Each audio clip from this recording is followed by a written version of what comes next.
There were no distress signals, no emergency debates within the Thalor High Command, and certainly no deviation from protocol when the vote passed to initiate annexation procedures against Earth. It was, to every sitting member of the Dominions, grand table, a foregone conclusion, concealed only by formalities and legal dressings, meant to preserve the appearance of civilization. Arch-Envoy Valeric, whose mind had orchestrated the pacification of 5 frontier systems without firing a single torpedo, reviewed the human profile dossier in contemplative silence, his dorsal crests dimming to a muted umber hue, his species equivalent of deep focus. He was not an impulsive being, nor a cruel one by Thalor standards. His strategies, though uncompromising, were never needlessly punitive. He preferred order by consent, not submission by fire. But Earth had, in the Assembly's eyes, forfeited the right to either. They will refuse the accord, said Strategos Marouin, Valeric's second-in-command, whose voice always carried the gravity of inevitability rather than possibility, because they believe themselves unique. Every species thinks so, especially those who have recently found spaceflight and mistake speed for wisdom. Valeric remained still, reading. Then, with a controlled flick of his upper mandibles, he replied, not in contradiction, but in calibration. Their doctrine is fractured, yes. Their governance dissonant. But there is a consistency in their chaos I do not yet understand. He let that thought rest like a pebble in a current.m. Emboldened by silence, stepped forward with the certainty of military efficiency. They have no unified fleet command, no planetary defense net of merit, no known alliances strong, enough to intervene on their behalf. We calculate a 73% probability that Earth will enter diplomatic panic within the first cycle after orbital presence is established. And the remaining 27%? Valeric asked without looking up. Fragmentation, civilian unrest, some level of retaliatory absurdity, but nothing coordinated. We predict low-yield strikes, perhaps even direct negotiations from regional blocs seeking individual terms, as in Veletris. As in Nefkara, Valeric closed the dossier. His eyes, dark as neutron glass, lingered on the last section, the one labeled Cultural Anomalies, which Marouin had not mentioned.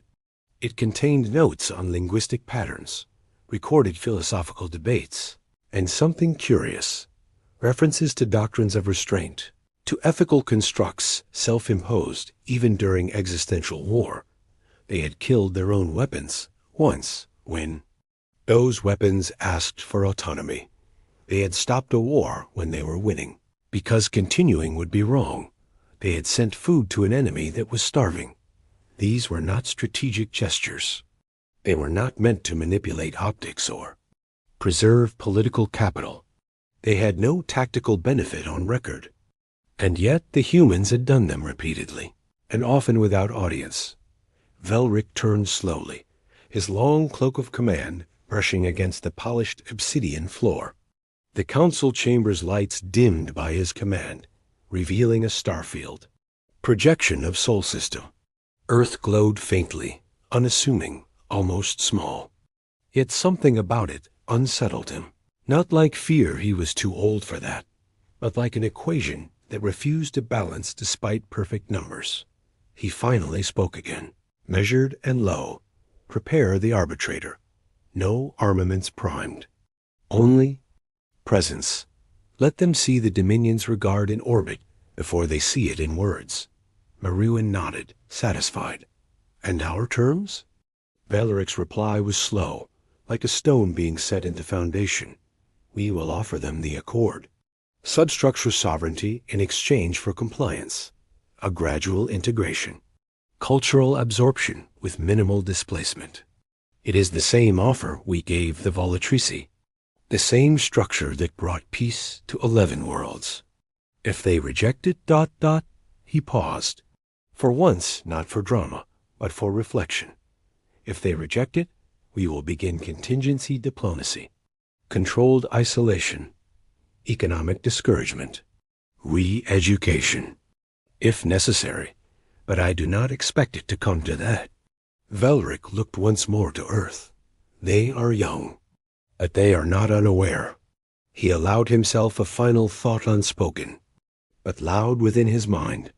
And if they are not what we expect, then perhaps we are. The arbitrator broke the veil of deep space with neither ceremony nor haste, emerging beyond the magnetosphere of Jupiter like an ancestral specter, silent and sovereign. Its presence was not meant to inspire terror. It was designed to demonstrate inevitability. 4 kilometers in length, shaped not for war, but for arbitration. The ship bore the Dominion's obsidian insignia, etched in ultraviolet across its hull. Visible only to those who knew how to see Dot from its observation deck, Velric watched the swirl of Jupiter's storms, a chaos so vast it dwarfed even the most accomplished minds. He found it oddly poetic that the humans had colonized its moons, built stations in its shadow, and yet treated the gas giant not as a resource, but a presence to be respected. Meruan entered without announcement, as was his right, his steps precise. Bearing a report, orbital platforms detected. Automated systems primarily. No sign of planetary coordination. The Solnet remained silent. No fleet mobilization. Velric turned, slow and deliberate, as if adjusting his posture were a diplomatic act in itself. Have they acknowledged our entry vector? They received the transmission. The standard message was delivered and repeated. No reply. No encryption response. No counter-transmission. Only this. He passed a data slate.vel, re-KH, read it once, then again. The words were primitive by Dominion. Standards analog signal, low-band radio, fossilized even by pre-stellar civilizations. No linguistic complexity. No strategic subtext. A single phrase in Terran English. Anchorage Dome awaits. He did not speak. Not immediately, because there were protocols for resistance. Protocols for panic. Even protocols for submission and diplomacy. But there were no protocols for invitation. Not like this. Location? He asked. Meruan hesitated a rare breach. Saturn. Orbit. Outer ring. No formal registry in our records. Civilian in structure. The file suggests it is some kind of cultural relic. Velric gestured for atmospheric readjustment. Oxygen levels increased. Lighting dimmed to amber. Temperature brought to human thresholds. We will go. As guests. Meruan's voice cracked with restrained doubt. Arch-envoy ... To enter an unprotected dome on a civilian signal, in a structure not certified, not even indexed, without security. It is not security they are offering, Velric said calmly, and not a trap either. They know we do not come to parley with unarmed stations, which means what they have prepared is not a negotiation. It is something else. Meruan did not argue further. Velric appreciated that the delegation was small by Thalor standards. 6 senior envoys, 2 record keepers, no guards. The humans had requested, in a follow-up analog pulse, that the fewer come, the more will be heard. Velric had no idea what it meant, and that alone made it compelling. The arbitrator's shuttle detached and descended without flare, slipping through Saturn's orbit like a sigh, through rings of ancient ice and silence. Anchorage Dome appeared. On sensors only a minute before visual contact, a cloaked structure, immense and deliberate, built into the hollowed remains of a captured moon fragment. It bore no weapons, no defenses, no signal lights. And yet, somehow, it projected presence. The docking sequence was manual, no tractor locks. No AI mediation. At the final stage, before the airlock engaged, Velric paused at the threshold. Not from caution, but consideration. He looked once to Meruan. They have answered not with posture, not with panic, but with place.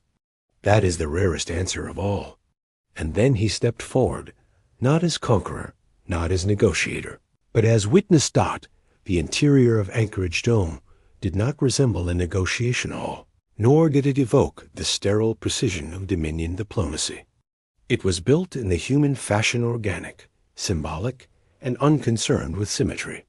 Arches lined the concourse like the ribs of an ancient beast, each etched with names, some carved into exposed stone, others printed in languages long extinct. The air was dense with moisture and time. The lighting was soft, a warm spectrum mimicking late autumn light, entirely unnecessary in a structure without natural day cycles. The Thalor delegation moved with discipline, robes flowing like dark water, eyes alert yet unprovoked. Velric walked at the center, hands folded in the traditional clasp of listening. He observed not for weakness, but for intention. There were no soldiers, no dignitaries in dress uniforms, no banners, no anthems. Only one woman, seated beside a long obsidian table set into the floor itself, not above it. She did not rise. She did not bow. She looked at Velric as if measuring something more than shape or posture. Her name, announced not by title, but by her own voice, was Amira Sen. Her tone was respectful, but not reverent. I speak for no world. Arch-envoy, I speak for a memory. Marouin's subvocal clicks registered confusion, but he withheld commentary. Velric gave a single nod, which meant, proceed. Amira gestured toward the table. No food, no drink. Merely a surface unadorned, where between them lay a single physical book aged, bound in cloth, its pages marked by hundreds of small handwritten signatures. We do not welcome war here, she said. This place remembers too much of it. Velric took his seat, motioning for the others to remain standing. He found the air curiously still, as if the room itself was suspended in attention. Earth received the accord. It has not responded in the proper diplomatic channels. Instead, we are summoned to this dome without clarity of purpose. What outcome do you seek, Scholar Sen? Not an outcome, she replied gently, but an understanding. He studied her face. Human emotions were more visible than Thalor ones, an evolutionary inefficiency. But her expression was composed, thoughtful, and above all, unafraid. Dominion does not recognize informal arbitration, Velric said slowly. Your silence was interpreted as known compliance. Our presence in orbit was a courtesy before escalation. Amira did not flinch. Your escalation was calculated based on precedent, but not all precedents are transferable. Velric allowed a pause to form, like a diplomat's version of a raised brow. Amira continued, you have encountered fractured species before. Civilizations defined by tribalism, nation-states, economic disunity. You predicted our collapse because you believe coherence is required for resistance. She placed one hand gently atop the book. But humans do not unify under fear. We do not operate by alignment. We operate by convergence. 1,000 voices speaking at once, but when memory is at stake, we remember in chorus. Velric tapped his inner neural band, summoning real-time scans of the dome's structure. It was, indeed, a cultural archive. Every wall embedded with recorded languages, extinct dialects, vanished empires, some human, some alien. The Dominion does not wage war against culture, he said.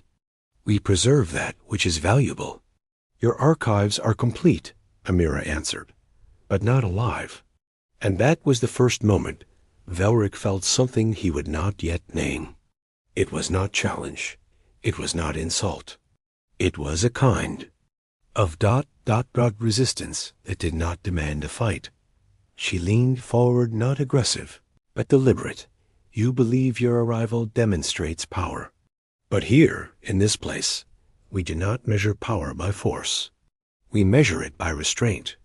And the way she said restraint with reverence, with weight, with meaning, was like hearing a word in a different language, even though it was your own. Velric glanced to the book again, then to the walls, then to Amira. "We expected your reply. In the language of defense. You respond in the language of memory." Amira gave a slight nod. "You did not ask who signed this book." Velric remained silent. She opened it. On each page, names.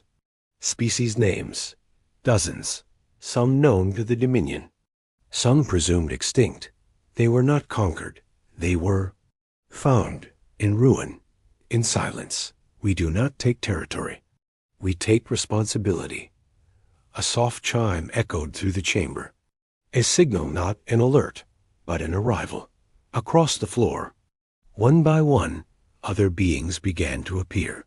Humanoids, insectoids, crystalline-bodied forms. They stood in silence, their presence more symbolic than strategic. Velrikh felt the shift. It was not a trap. It was not even a warning. It was a gallery of witnesses. Each one had been touched by humanity, not through dominion, not through war, but through remembrance. He whispered to Meroan without turning. They have come not to threaten, but to testify. And somewhere, quietly, the expectations of the Dominion began to fracture. The chamber had no acoustics engineered for declaration, no spotlight crafted for triumph. Yet when the human delegation returned the next cycle, they brought with them a sealed document, bound not in code or data crystal, but in printed fiber and hand-marked ink. It was not titled in bold, nor did it bear any insignia of Earth's. Fractured governments. The cover bore only 2 words, Doctrine of Restraint. Velric accepted it with both hands, not as a gesture of agreement, but as a recognition of formality. He opened the first page, eyes narrowing with focus. The opening line was not a demand. It was not a principle. It was a question. What does it cost a species to win? He did not answer it. Not aloud. Amira Sen, standing again at the unraised table, offered no commentary as he read. She did not guide him, did not highlight what she hoped he would see. She stood still, letting the doctrine speak with its own cadence. The document was structured in 3 parts: foundations, boundaries, and consequences. Foundations laid bare humanity's history, not in polished summary, but in difficult confession. It acknowledged atrocities, expansions, internal collapses, but it did not justify them. It documented them with precision and humility, offering an unflinching mirror of Earth's moral stumbles. Across centuries, boundaries outlined the deliberate limitations humanity had imposed upon itself. Prohibitions against autonomous weaponry, without conscience circuits. Refusals to use planet-scale terraforming in inhabited systems. A standing policy to preserve cultural self-determination, even when alliances became inefficient or strategically burdensome. And then came consequences. Section that did not describe punishment, but acceptance. Pages written in the voice of species that had suffered under early human misjudgments, later brought into collaboration, not by force, but through redress and shared governance. Velric paused over a subheading that caught his eye. Article 7. The right to refuse dominion. He read it twice, then looked to Amira. You codified the right to reject your own protection. She nodded, her voice steady. It is not our role to decide what others must become. We are guests in every place we arrive, even when we build homes there. The only conquest we allow ourselves is of ignorance. Meroan shifted behind him, discomfort. Barely contained. The Dominion maintains order not through sentiment, but through harmonization. The removal of volatile agents, the simplification of chaotic systems. Your species has no single voice, no single will. It cannot negotiate coherently. Amira did not address him directly. She looked only to Velric. We do not pretend to be one voice. But we understand harmony is not the absence of difference. It is the presence of listening. Velric closed the doctrine gently. He did not yet believe it, not entirely. But he recognized its construction. This was not propaganda. It was a design, a slow, intentional architecture of ethos and law, the kind of structure not built in one generation, but many. And it had been tested. He gestured to the surrounding witnesses again, those beings who had come not to speak, but to stand. You offered them no fleets, no protections, and yet they remain. They are not bound to us, Amira replied, but they are heard by us. That is often enough. There was a long silence then, not imposed, not uncomfortable, but thoughtful. Velric broke it with a single question. And if we had come with fire instead of formality? Amira's eyes did not harden, but they grew quieter. We would not have responded in kind. We would have responded in memory. Velric's dorsal crest shifted slightly, a gesture of acknowledgement among his kind, not agreement, but recognition. He rose slowly from his seat. I request time to consider what has been presented. Amira inclined her head. Time is given. Understanding cannot be rushed. As Velric turned to leave, escorted once again by Maroon and the silent delegation, he kept the doctrine in hand. Not out of formality, out of interest. And as he walked through the long corridor of names, etched in walls that had seen no war, but remembered all of it, he found himself wondering, for the first time in cycles, whether restraint might be the highest form of power.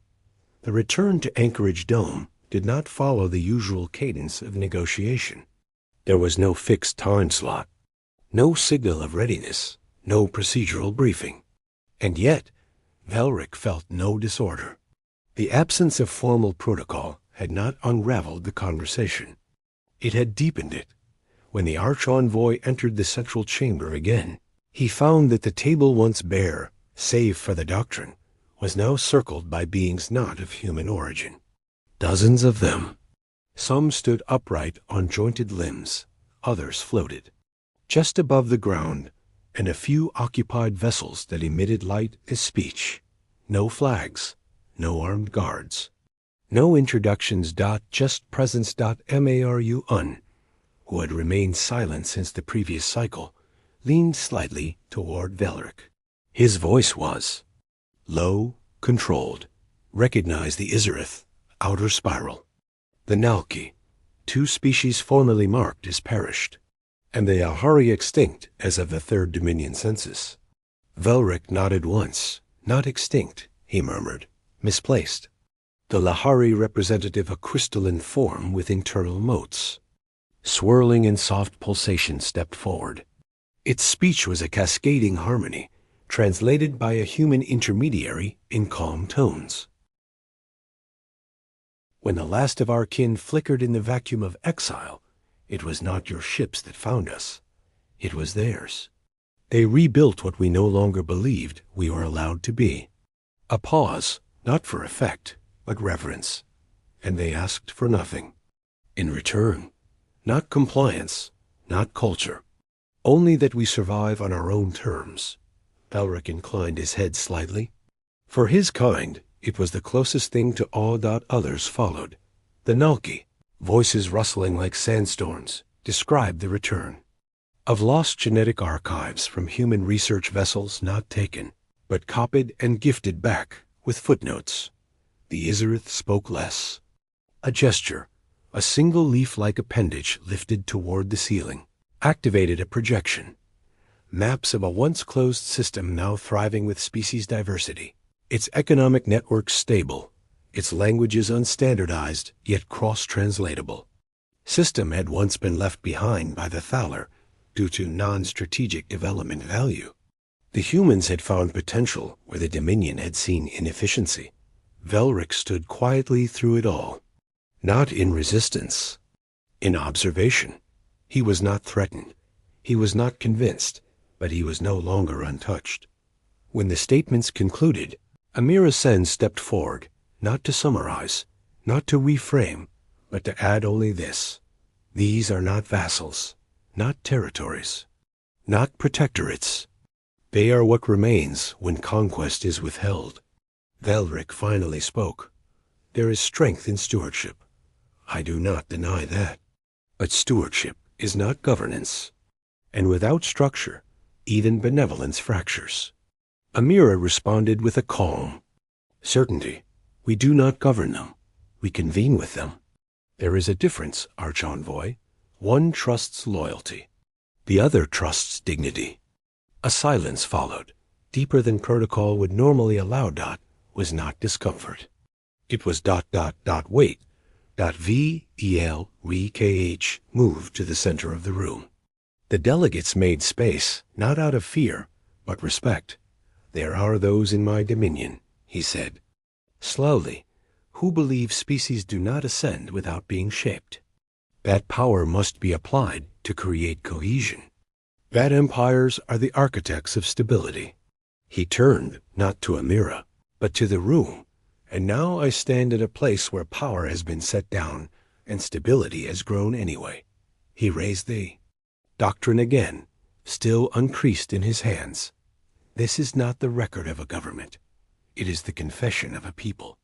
And I wonder, he paused, I wonder what kind of species writes its sins into law and then still seeks to be heard.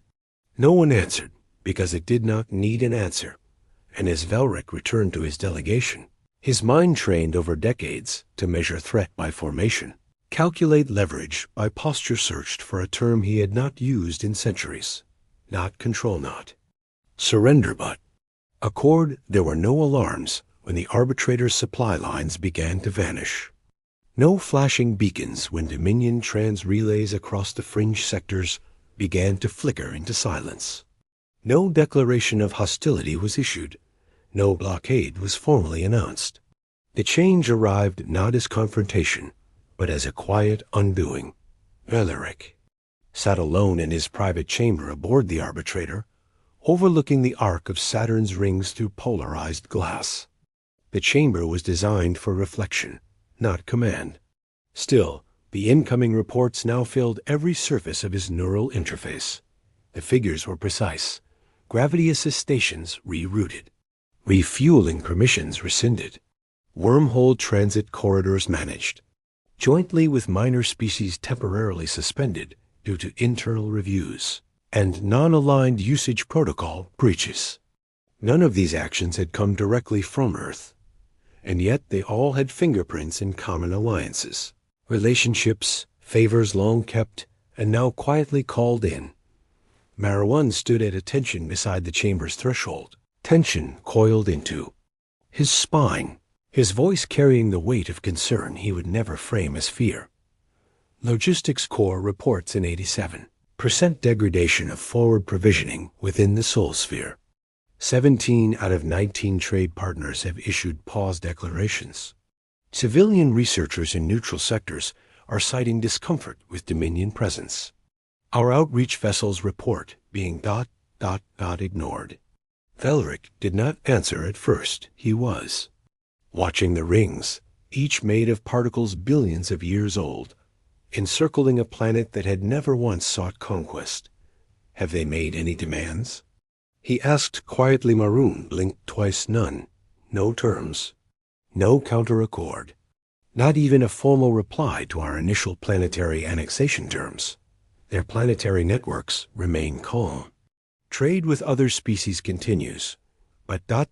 subtly excludes us. Velric turned his chair, slowly, deliberately. They are not resisting with weapons, he said. They are resisting with absence. He gestured to the projected web of interstellar nodes, now going dark to the Dominion's access. One by one, these nodes were connected to species that had once been neutral, disinterested, or diplomatically dormant. Many had no fleets. Few had strength. But they had relationships. Humanity had been planting seeds. Velric tapped into one stream. A conversation from a minor merchant union, once considered insignificant, whose representative now spoke in a forum with unusual firmness. The Dominion offered security. Humanity offered respect. We are no longer uncertain which sustains peace longer.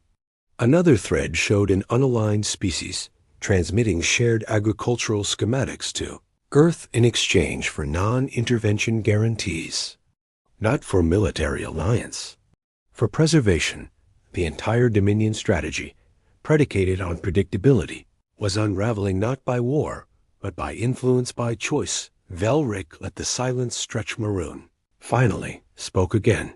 We can still respond. There are pressure vectors, supply cutoffs, demonstration strikes. A limited containment force. No, Velric said sharply. Then more softly. No, that is the strategy of the unlearning. Merowan looked up. I do not understand. Velric stood, hands clasped behind his back.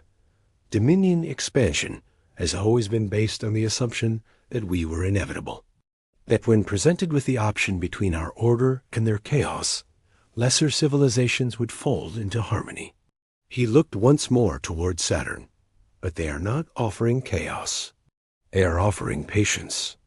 A silence fell again, but this time it was not stagnant. It was illuminating. Velk's voice, when it returned, was quiet, but precise. We expected resistance. We prepared for confrontation. What we did not prepare for was ... influence. Sustained, principled influence. Offered without expectation of tribute. He turned to Merowan, and that strategos is a harder power to isolate than any fleet. Merowan did not argue. For the first time since the arbitrator had entered Sol orbit, the Dominion stood not at the edge of strategic triumph, but within the gravity well of a silent defeat. And there had been no battle, only choice, offered again and again, until even inevitability began to erode. The great engines of the arbitrator had not powered down in orbit since arrival. Yet the ship had begun to feel inert, not from mechanical failure, but from the weight of indecision. The Dominion had come to Sol not to destroy, but to remind Earth of its place in a galactic structure older and wider than any single world should presume to influence. And yet, with each passing cycle, it was the Dominion that appeared isolated adrift, in a network where humanity had quietly become essential without ever declaring themselves. So, Velric had not entered his fonal command hall in 3 cycles. He had chosen instead the smaller strategy alcove and ancient chamber, designed not for command decisions, but for reflection and re-evaluation. The Thalor called it Yearn's Silence, named after a philosopher general who had once paused a war. For 13 cycles simply to consider a single question. Is our way the only way worth imposing? Today, Velric found himself in Yearn's place. Amira Sen's latest message was waiting for him, not transmitted by channel, but delivered as an artifact. A box of dark wood, sealed with an inlaid symbol that matched no government, no flag.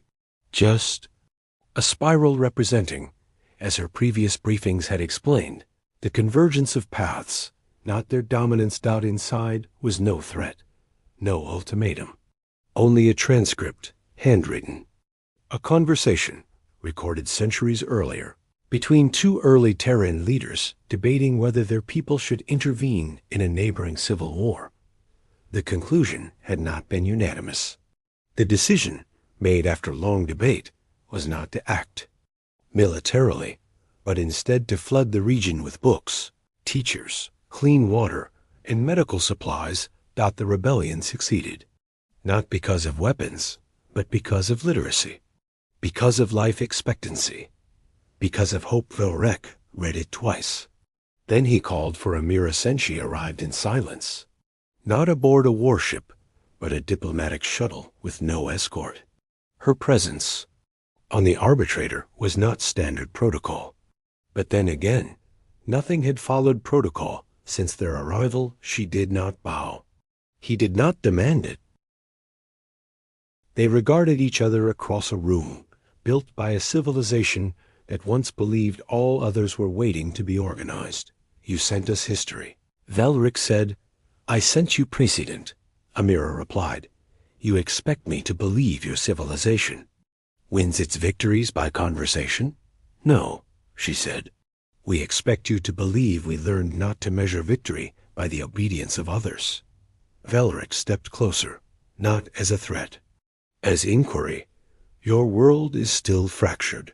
Your systems disjointed. Your governance overlapping and inconsistent. And yet you wield influence that we whose structure has endured millennia cannot contain. Why? Amira met his eyes. Because we don't pretend that unity means uniformity. We accept disagreement. As part of momentum, we evolve from friction. And we do not mistake compliance for peace. Valeric exhaled slowly. Thalor physiology did not sigh. But this was something close. You are not what we were told you would be. No one is, she said, once listened to directly. He walked to the projection terminal, activating the latest fleet overlay. Of the 34 species the Dominion had once counted as securely neutral, 23 had shifted trade. Priority toward human-aligned routes in the past 30 rotations, not by force, by consensus. And if I were to tell the High Assembly that Earth poses no military threat, Valeric said, they would ask what strategic deterrence you hold. Amira's response was gentle. Our deterrent is your memory of what you believed we would be. He paused. You mean our mistake. I mean your presumption. He studied her for a long moment, and then softly, with a voice more contemplative, then commanding, presumption is the final luxury of a dominant power. For the first time since Valeric had entered soul space, he smiled not wide, not as victory, but as realization. We did not come to fear you, he said, but now I fear what we have failed to learn.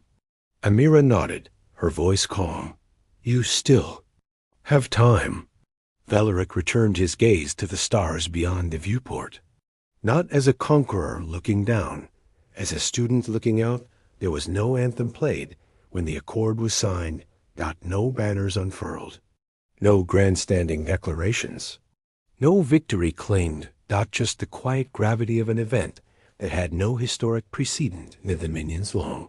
An ordered record, a treaty concluded without subjugation, without defeat, without conquest.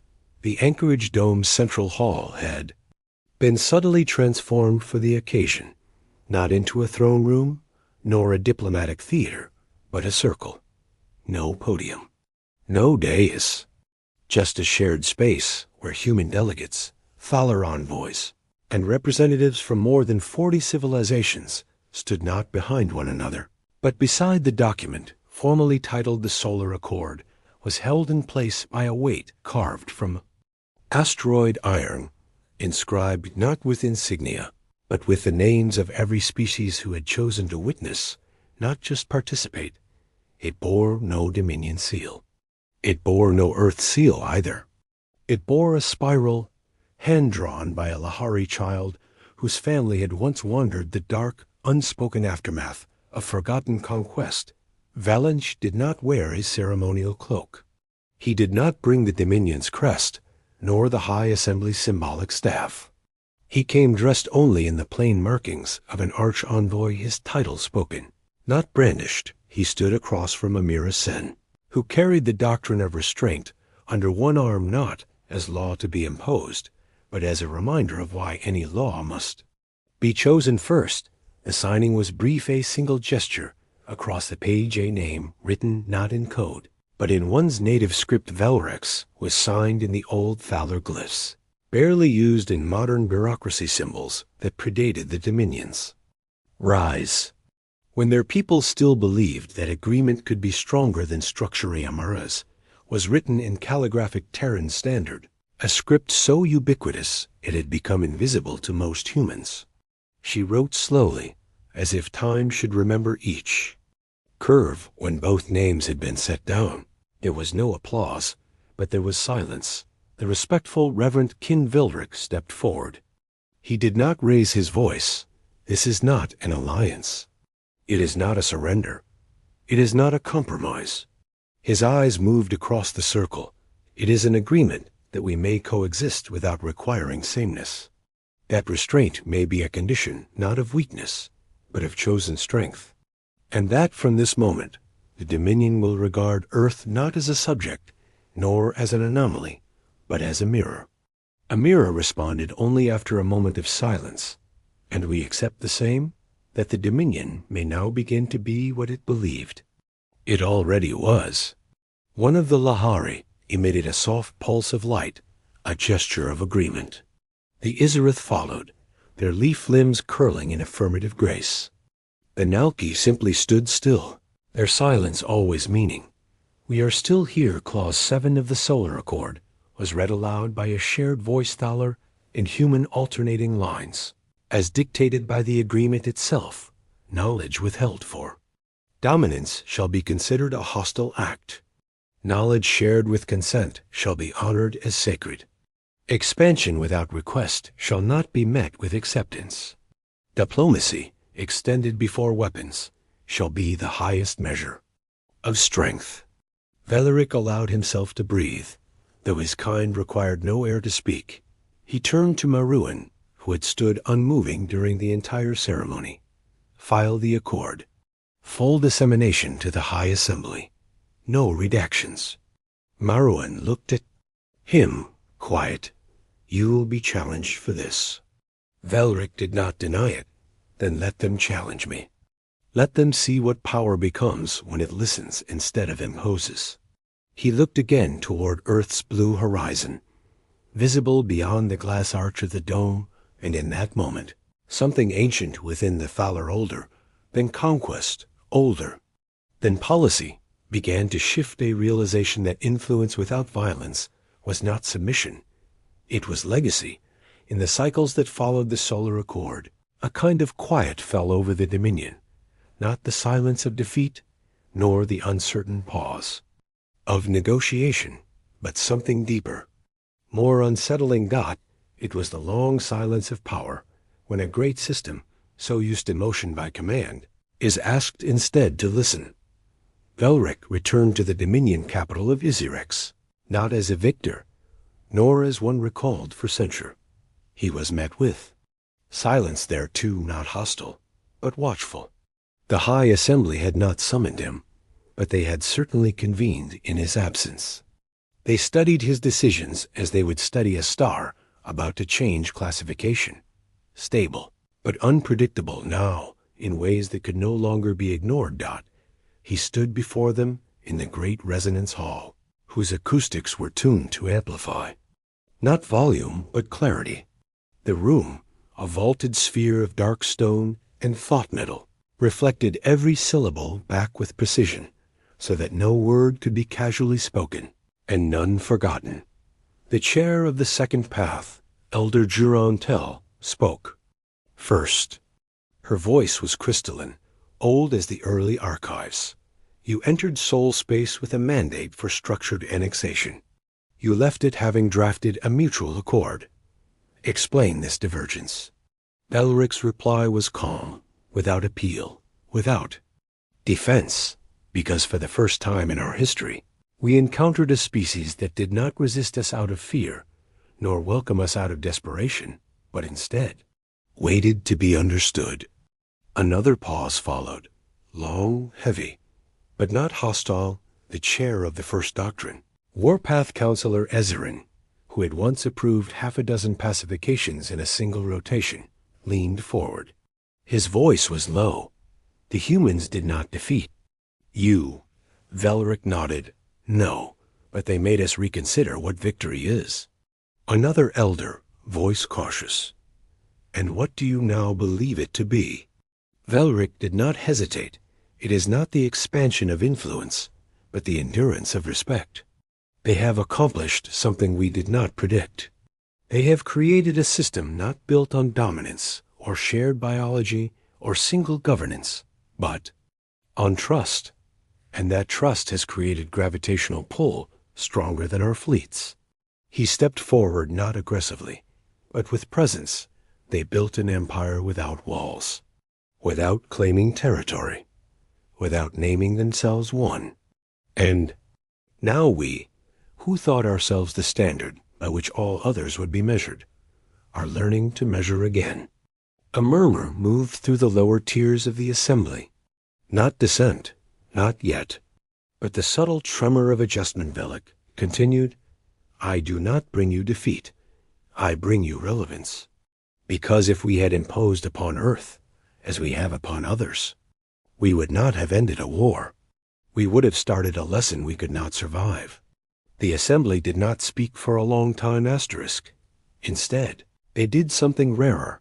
They listened, and in the hours that followed, the Dominion Council did not rewrite doctrine, nor issue declarations, but they allowed Velaric's full record to remain, unsealed.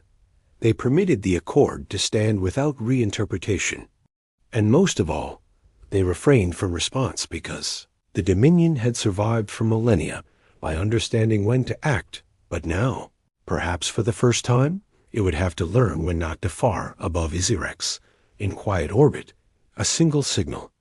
Pulse left the arbitrator's array encrypted, not for security, but for clarity. A message to Anchorage Dome. It contained only a single line of Terran standard. Translated carefully, we are listening, and below, in the heart of the greatest civilization the stars had yet produced, a kind of stillness began to spread. Humility, the final pulse from the Dominion, reached Earth's moonbase relay 12 hours before. Anchorage Dome responded, not because Earth delayed out of caution, but because humanity, true to form, chose to deliberate, not as one voice, but as many. When the reply came, it was delivered in 3 layers. One message, 3 authors. Not in contradiction, in harmony. The first came from Amira Sen, sent in her own voice, not through diplomatic encoding. Listening is not submission. It is the foundation of dialogue. You have opened a door not to us, but to what you might yet become. You do not need to become. U.S., only yourselves aware. The second was from an unnamed diplomat of the Izarith, once thought incapable of cooperative treaties. Their message was simple. They left space for us. So we stayed. And the third came not from a leader, but a child. 11 years old, from a Terran habitat orbiting Mars, chosen by lottery to send a thought to the stars. The recording showed her seated at a school desk, legs too short to reach the floor. She looked into the lens and smiled, then said, I think it's good that the big ship didn't fight us. We didn't fight them. Maybe that means we're both smart. Velrek viewed that message twice, and then once again. Alone, he had spent decades mastering the calculus of power measuring systems by mass, civilizations by cohesion, threats by posture. But nowhere in his training had he been prepared to be disarmed by ... trust. Not trust as an assumption. Trust as an offered position. One that could be refused, yet was Noten. The cycles that followed. Anchorage Dome was never closed, and the us. Arbitrator never departed. Instead, an unarmed corridor of mutual access was established. No military posts, no standing orders, only observers. Dominion envoys came not to monitor, but to learn. Humans offered no demand, but offered presence. The Dominion did not fall, but it began to bend, not by force, by choice. The High Assembly, once built on the logic of hierarchy, began to revise its foundational doctrine. Coercion as stability was reclassified as stability through informed will.